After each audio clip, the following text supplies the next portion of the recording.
I'm Elle Mejia, a landlord, investor, and retail leasing professional. I've completed high-level transactions for retailers in markets across 5 continents. On my way to building a multi-million-dollar real estate business, I'm curating advice from women who are killing it across the globe and sharing those conversations with you. You can absolutely run your business, run your household, and run your life without running yourself into the ground. Welcome to This Girl Sells Real Estate. Hello, and welcome. You're tuned into the This Girl Sells Real Estate podcast. I am your host, Elle Mejia, and this is a podcast where we feature conversations with phenomenal women in real estate. And I'm so excited to introduce you to our guest today. She embodies that spirit 100%. Her name is Gogo Bethke. She's got $60 million plus in production. She's the founder of Gogo's real estate team. She's a top 3% realtor in the United States. And she's also a social media queen with over 70,000 followers across her social media platform. Thank you so much for joining us today, Gogo. How are you? Oh, I am wonderful. Thank you so much for having me. Thank you for making time. I know it's such a busy time for all of us right now. You would think that work would have slowed down a little bit, but all of us are kind of having trouble managing our schedules and making sure that we take care of all the people we need to take care of. I am so sorry for double booking. No. No worries. I'm sorry to schedule, but here we are. Yeah, absolutely. And I really wanted to get an opportunity to have this conversation with you just because I know we've had a couple of conversations offline, and I just find your spirit so refreshing, and to approach your work the way that you do it with such a positive and such an engaging spirit. I just want to know a little bit more about your story, your personal story, your history, and how you got to where you are today. Oh gosh. Well, it's all Eddie Murphy's doing. Eddie Murphy, okay. Second-handedly. So poor guy has no idea, but I wish that one day I get to give him a hug because it's so I'm from Romania originally, and okay. was communism until 1989. And when the Ceausescu finally I got a chance to, it opened up the Western world, and I got a chance to watch videos and movies. And I remember so I think hold on just 1 second. You can go ahead, Gogo. Downstairs. Sorry, Gogo, you can go ahead. I'm a mama. So up until 1989, it was communism, and finally it opened up to the Western world, and communism was over. And my dad came home with a color TV and a VCR, and he brought movies, the 48 hours, 2 times 48 hours, I think it was called. And I just thought he was the funniest human being I have ever seen in my entire life. And that was the first time ever I seen a black person.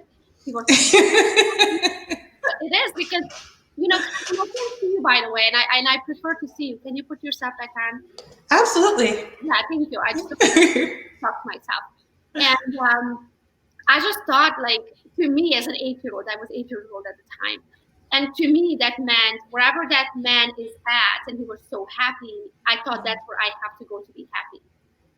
So your end goal was just to be happy. It wasn't, you didn't necessarily have a vehicle in mind or a way that you were going to get there in mind. It really was just about that end goal being your personal happiness. Yeah, I just wanted to be as happy as he was in 48 hours. And I wanted to be as funny, and I wanted to love him. And I don't know, this is my first recollection to I'm going to America, even though I didn't necessarily know that was America at the time. Mm-hmm. I just wanted to go where that man was at, that happy man was at. And so happened to be America. That's so interesting that you would describe it that way, because all of these things that you're describing is what you saw in Eddie Murphy. I would never attribute those characteristics. I would never be like, oh, she reminds me of Eddie Murphy. But all of those things are things I think that would be in the top 3 of the way that people that encounter you describe you. Do you find that you're funny and you're happy, and this joy and zest for life that you have is something that just kind of exudes from your social media and from every conversation people have? I don't know if funny comes across, because my husband. Oh, you're hilarious.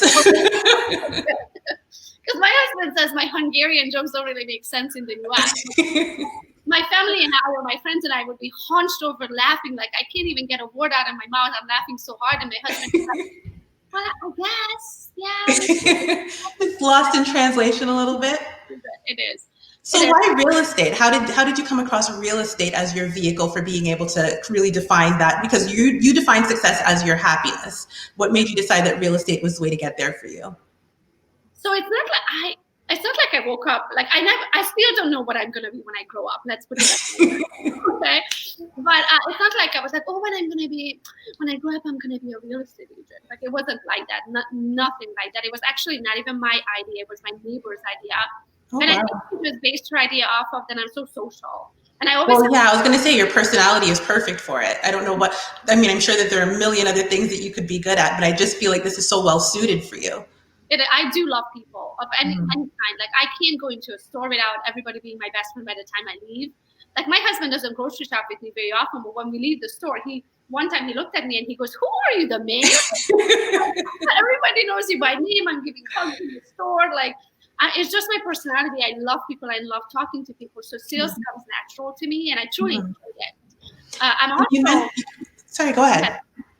And I'm also kind of like vicious. Like, I don't like to use the word vicious, but I'm a fierce negotiator. Like, I love that part of real estate. And I feel like real estate is what kind of meets, where you get to see people all the time, but you also have to put your like big girl pants on and negotiate a really good deal, and just kind of meets right there, and I enjoy it. I was actually listening to another podcast, a fantastic podcast, Women Rocking Real Estate, and there was a quiz that she had put together that said, where do you fall on the spectrum of being a realtor, whether you're everybody's best friend, whether you're a trusted advisor, or whether you're a shark. And I feel like that shark is what you're saying, what you're using the word viciousness for, where you really do have to know how to get to the table and negotiate on behalf of your, in my case, tenants and like your clients, your home buyers, whatever it is. But do you feel that being that shark compromises your ability to also be that best friend that your clients need sometimes? No, I don't think so. I think it's the polar opposite, because the two things are totally different. I don't have to be the shark with the client. So I get to be the best friend with the client. I just have to be the shark with the other side of the transaction, which is kind of perfect, because I don't know who you are and I don't care. I just care about my commission in the end of the day. Oh, there you go. Yeah, so I'm not in the business of making best friends, but truly many of my clients are very, very good friends of mine, even today, and they use me and refer me multiple times over.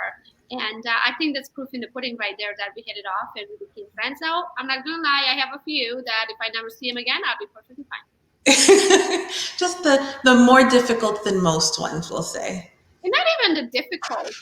I love a difficulty. I love a problem, and I love my brain and the ability to having to figure something out. That's not even it. For me, it's more so the people that don't value you, the people that take you and what you bring to the table and discredit you, the people that fight your commission, like my children don't need to eat. I didn't ask you when you got into it how you got your pre-approval and how much money you make. You know, my commission should not be, especially for buyers, should not be a question to you, because the money doesn't come from you, it comes from the seller. So there are just times in a real estate transaction that if I bring my best, and if I help you to get the best deal of a lifetime and everybody's happy, then why? You know, why to question? Like, my kids have to eat. Like, I can't. Of course. You know, I mean, nobody buy any groceries. So just like in any other job, I need to make money to feed the family. Exactly. Now, I have a question for you. It's a little bit off script, but I know that this was my personal experience, especially when I started going into business for myself. And I wonder if it's an experience that's shared with other women. Do you find that a lot of the time the people who devalue your service or want to ask for the discount, don't want to pay full price, are the people that are the closest to you in your circle? The people that expect to kind of get that special treatment or that special discount off of what you would do for anyone else on a different price? No, I think it's the opposite.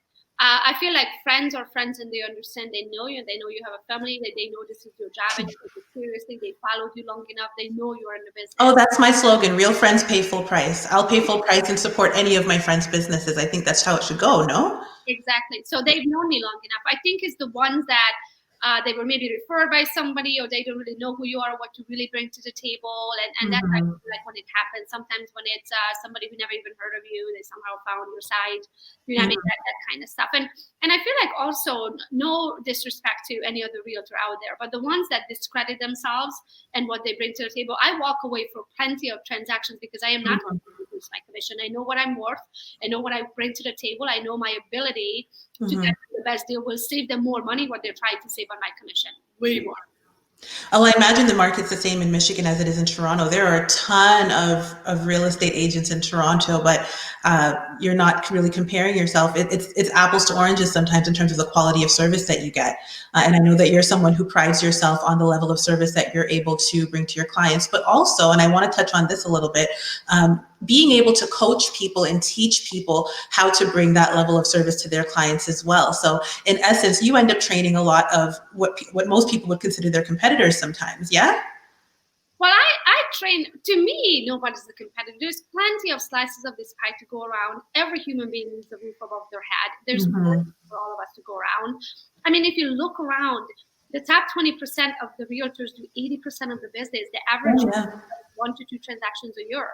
So if you think there are a lot of part-time realtors, a lot of people who are doing it to sell 1 or 2 houses in their families every year. Exactly. So it's like, it's really nobody's competition. To me, I am my best competition. I just want to be better than I was last year.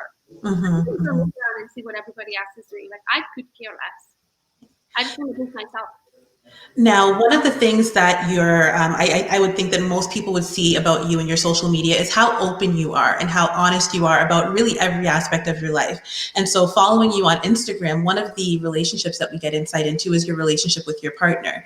And it seems to be, and I know that everybody can present whatever that is that they want to present on social media, but your relationship seems to be one that's really very much built on a foundation of support and understanding where each other's strengths come in, where each other's weaknesses come in. It seems like you both have a lot of support for each other and in each other's businesses. How important do you think that's been to the success of yourself in your business and really your sanity as a woman in life, period? Oh gosh, I thank the Lord for Dwayne all the time, because I am no walk in the park. Like, I'm a very little thing, but I am a big personality. Like, I can hold my ground, I can hold a fight, and it requires a man, like a man's man, to be my husband. And it's kind of funny, because when people really get to know me, they usually ask, and if they don't know Dwayne, they usually think I have like a sissy for a husband. Well, it goes in either direction, right? Like, I find that people are usually really surprised by how assertive my partner is, because I'm a very A-type personality myself, and you would think that I would need someone to be submissive, and it's quite the opposite. The opposite. Like, I would eat a person like that by breakfast. Like, if I had a husband, I'm like, sure, honey, whatever you need, honey. Well, whatever you would like to eat, honey, I would freaking lose it. I would have an opinion. Like, God gave you a brain, use it. You know what I mean? And thankfully, my husband, when we got into a relationship, one of his best friend's wife at the time, she came up to me to talk to me and said, you know, you might want to, like, be careful getting into a relationship with Dwayne, because he's the kind of guy who's going to tell you what you can wear, who you can Oh, you don't know. Oh, okay, this is going to be fun. This is going to be a lot of fun.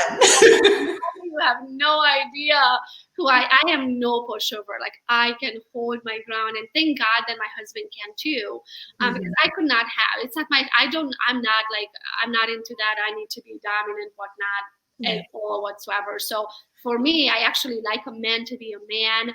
Yes, I can go and do anything. Like, I truly believe I can do anything. I can make money. I can pay the bills. I can do it all. But when I come home, I want to feel protected. I want to feel loved. I want to feel like he is the man, and I am the wife and the mom and all that stuff. And you have beautiful kids. Oh, how do you balance everything? Because you're not just, you don't just have a job. You don't even just have a career. You're running a full-on empire right now, and you're doing it while being a wife and while being a mother. How are you able to kind of juggle all those balls and do them all so successfully? So when I got into real estate, I never got into it with the idea of like, oh, I'm going to build an empire and I'm going to have a massive team and I'm going to do this and that. Like, that was never the goal. I just wanted to make a cute little money and take the family in a spring break. Like, seriously. And now you have a team that spans the United States, that spans Canada, that spans Europe. Yeah. So that's changed, but family is still first for me though. So now we have COVID, so we don't really have the regular routine, but usually I take. You hear all the footsteps running upstairs for me right now. I'm hiding in the basement.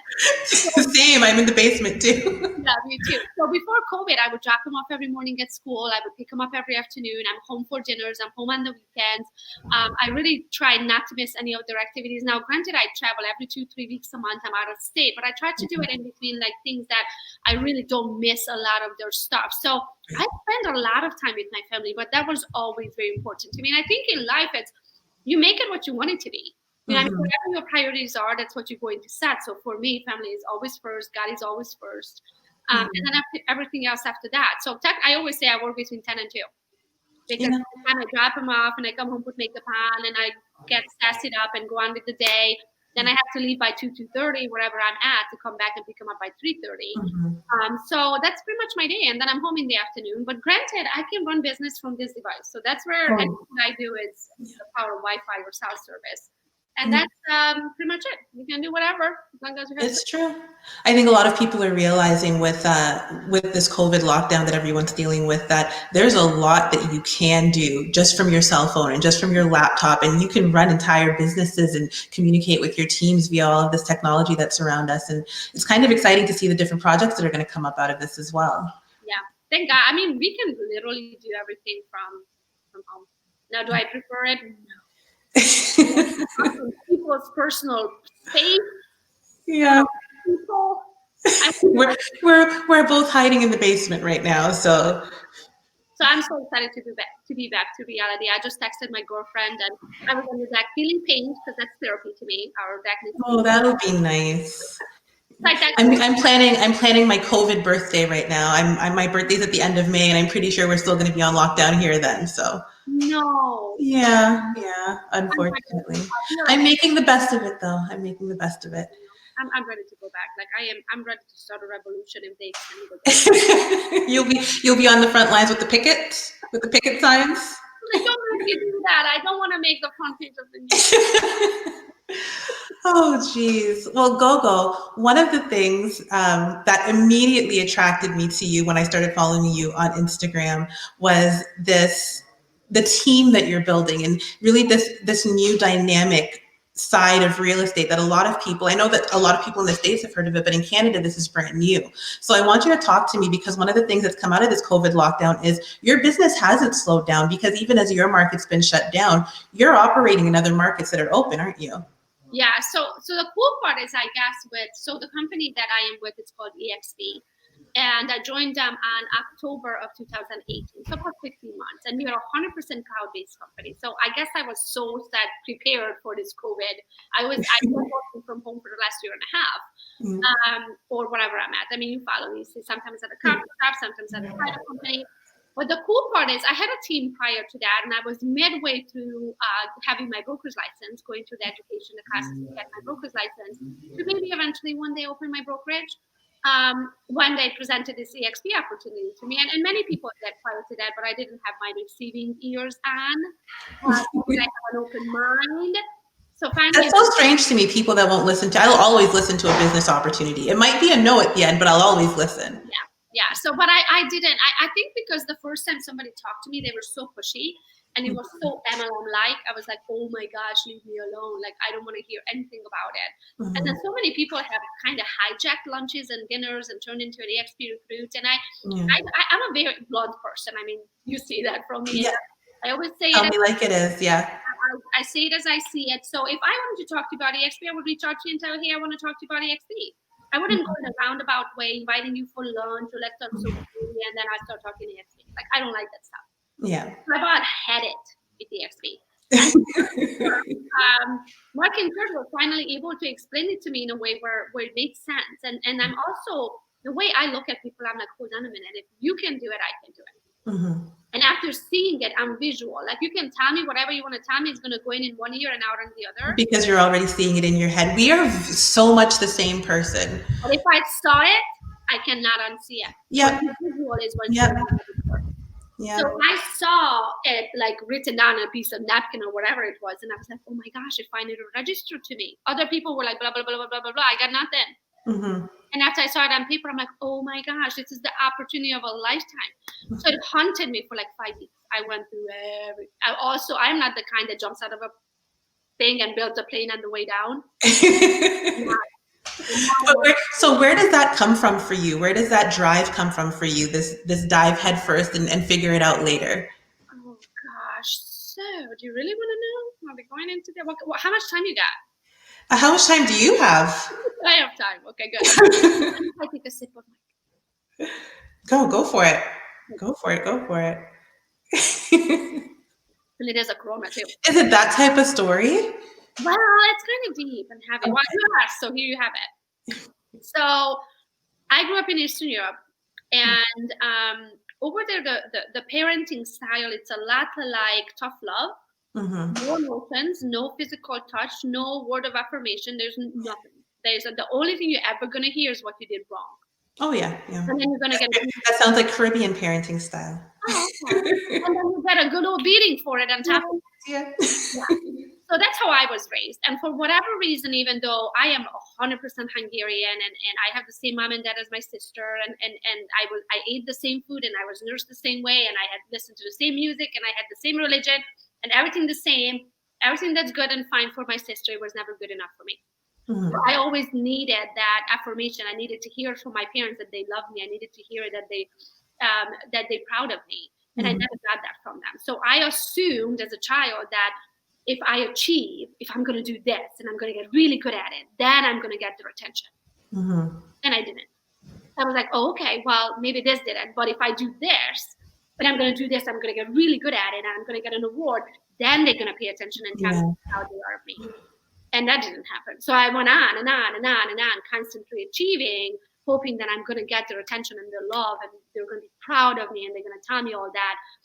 And never happened. But what did happen is that now I don't know how to do anything else but chase the next thing. Yeah. And be the best at it. And I no longer do it for their approval. I really, that ship sailed. I mean, I don't need that anymore. And also, God, I went through so much soul searching. I don't know if you know Tony Robbins or if you know. Yes, I do. Yeah. So at one of his events,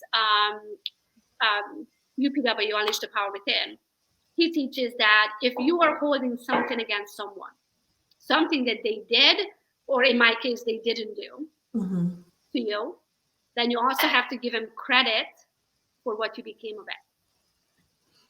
Yep. And at that point, it was New Jersey 2017, the UPW event, and I attended. I left all that on the floor of the building. I walked out of there like 2 tons lighter. I got that off of my heart and my soul. You can't love who you are unless you love where you came from too. All of the things and the people that made you, if they were making mistakes. I wouldn't be who I am if it wasn't for the childhood. Yeah.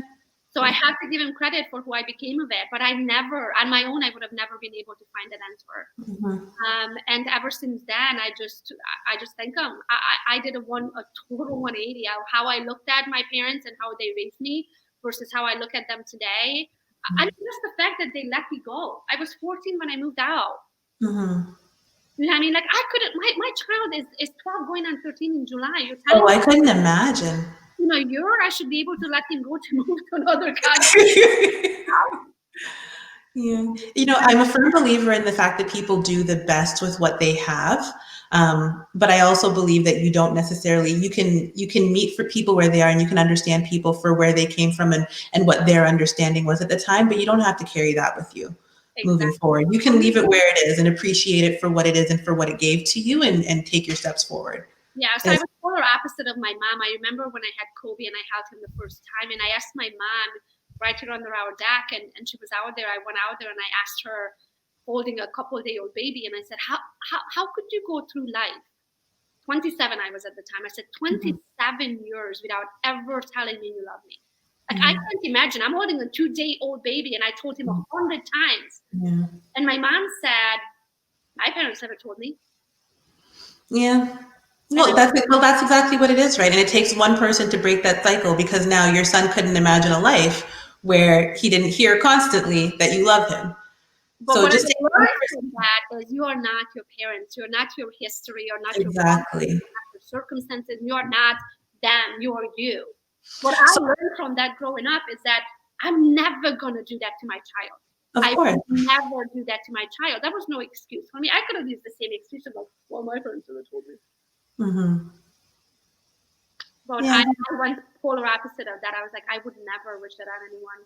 Of course, of course. What are some, is there anyone that you encountered, whether it was before you came to the States or afterwards, that you would consider to be a mentor or kind of pushed you and gave you that positive encouragement to accomplish what you wanted to?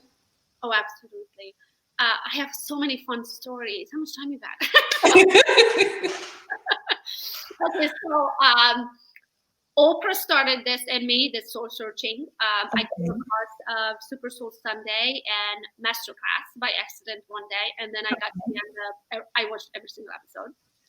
I started a quote book. I would be sitting and listening to the Super Soul Sunday. I would be sitting listening to Masterclass, and I would like write down things that talk to me. I love quotes. For whatever reason, they talk to me. They stick in my brain, and I apply them to everyday life. And so that was what started this soul searching in me.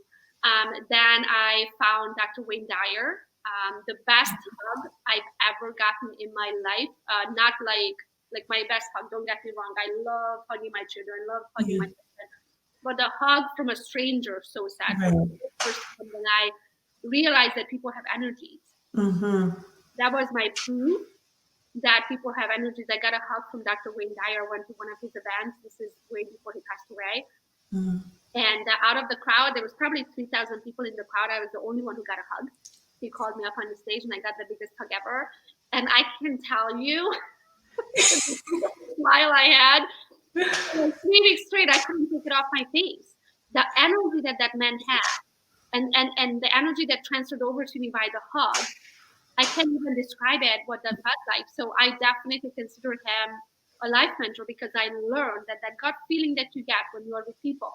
It's real. It's so real. It's so, and like, it's so funny to me that you would say that's when you realize that people have energy, because your energy is so big. Like that's like your energy really radiates more than most people's.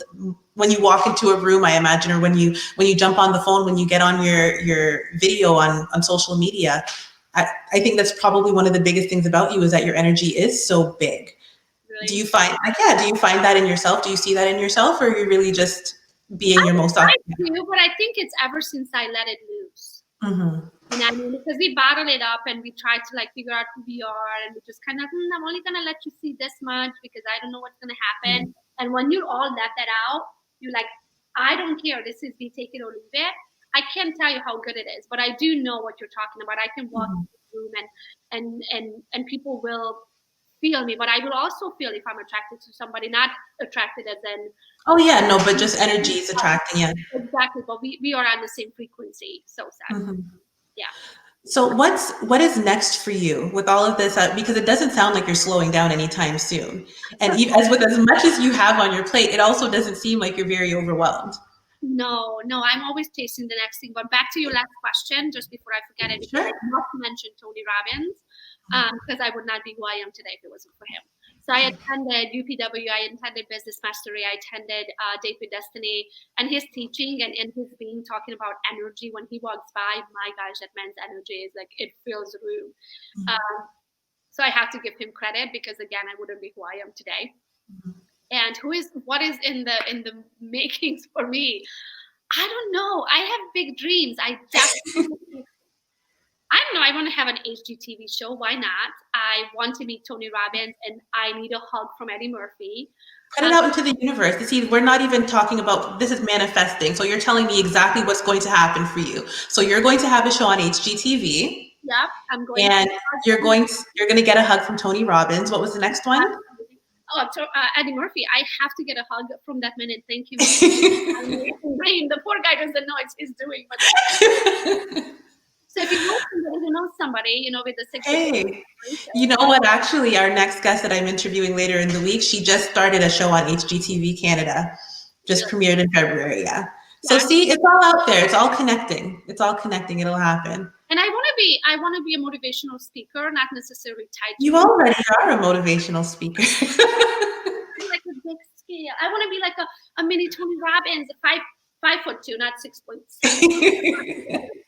I don't know. I just love life. I love the American dream. I love what this country allowed me to be, and truly, the sky's the limit. There's no limit. I even hate to say the sky's the limit because there's no limit. It's life is what you make it. As much balls, I guess I like to use ballsy.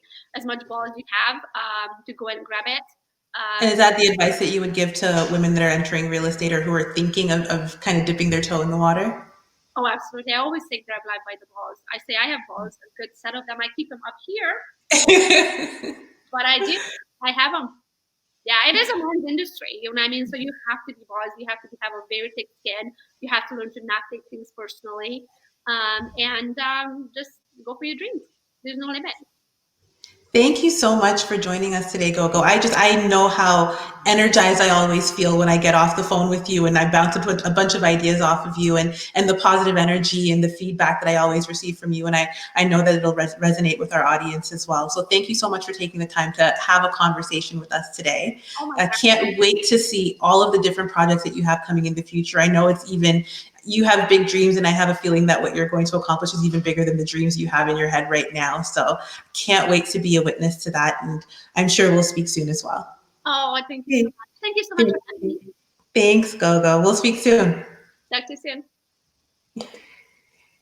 Thank you so much for tuning into This Girl Sells Real Estate. That conversation with Gogo, conversations with her are always so energizing. Be sure to check her out on her social media platform, Gogo's Real Estate. GogoBethke.com is the website as well. And be sure to subscribe on any platform it is that you're listening to us on right now. It's a little bit of time for you, but makes a big deal to us. We can't wait to hear you on the next episode next week, where we interview another phenomenal woman in real estate. Thanks so much for tuning in.